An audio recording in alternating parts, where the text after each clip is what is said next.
46তম BCS এর গণিতের একটি সমাধান নিয়ে আলোচনা করব। এখানে হচ্ছে 1/2 into 2 to the power x minus 3 plus 1 equal to 5 হলে x এর মান কত? খুব সহজ।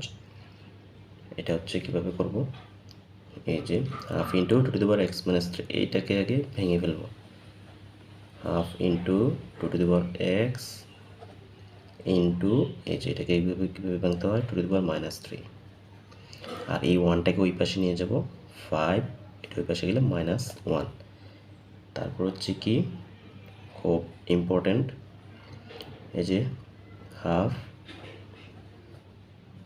Into 2 to the power x into, এটাকে লেখা যায় কি, এটা কিন্তু 2 টু দি পাওয়ার মাইনাস 3, এটাকে লেখা যাবে 1/2 কিউব।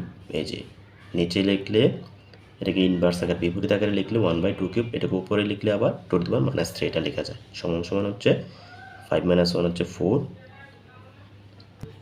তারপর হচ্ছে এভাবে হাফ ইন্টু, এই যে 2 টু দি পাওয়ার এক্স, আর এটাকে লেখা যায় 1/2 কিউব হচ্ছে 8 ইকুয়াল টু 4। তারপর হচ্ছে কি, বা এই যে নিচে নিচে গুণ হাফ, আর এই যে 2 আর 8 গুণ করলে হয় ওপরে 2 টু দি পাওয়ার এক্স আর 8 দুগুণে 16 ইকুয়াল টু 4।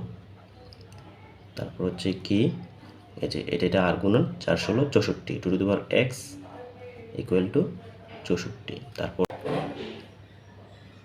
এই যে বা 2 to the power x equal to, এটাকে লেখা যায় সূচক আকারে লিখলে 2 টু দি পাওয়ার 6। তাহলে এক্স এর মান হচ্ছে এই 2 2 বাদ, এই যে, তাহলে সুতরাং এই যে ভিত্তিগুলো মিললে পাওয়ারগুলো সমান লেখা যায় এক্স ইকুয়াল টু 6। তাহলে হচ্ছে আমাদের